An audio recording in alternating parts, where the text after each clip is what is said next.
Là où la danse s'installait, ça durait pas longtemps parce que soit on occupait des locaux dans des endroits qui étaient pas occupés, mais disons qu'on avait le flair de dénicher les endroits qui allaient devenir intéressants. Et puis là, ben, les promoteurs prenaient l'édifice et nous foutaient à la porte. Jusqu'à ce qu'on trouve justement ce local au coin de Saint-André, Ontario, qui était abandonné depuis, je pense, 15 ou 20 ans. Ce qui fait qu'il était vraiment dans un état lamentable. C'était tout le deuxième étage d'une ancienne manufacture de patins à roulettes, je crois. C'était vraiment horrible. Les planchers c'était des vagues.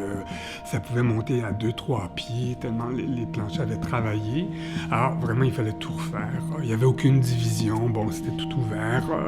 Il n'y avait pas de toilette. Il y avait, bon...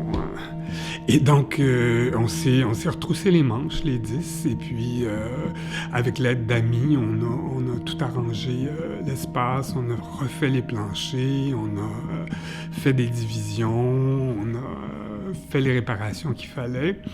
Et puis, on s'est installé, donc, 2 studios, avec un espace entre les 2 studios qui servait de vestiaire. À l'époque, on avait vraiment l'impression d'innover dans le partage des ressources, mais aussi on sentait vraiment comme si on était au cœur de l'action, de la danse, de la jeune danse qui se développait à Montréal à l'époque. Et 25 ans plus tard, on a toujours cette impression-là. C'est ça qui est fantastique.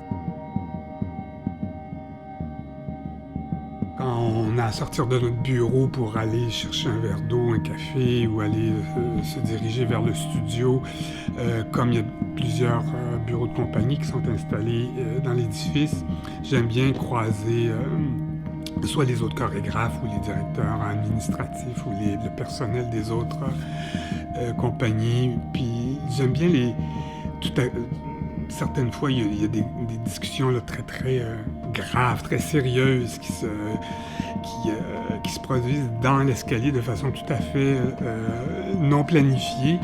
Mais j'aime bien que ça permette ça.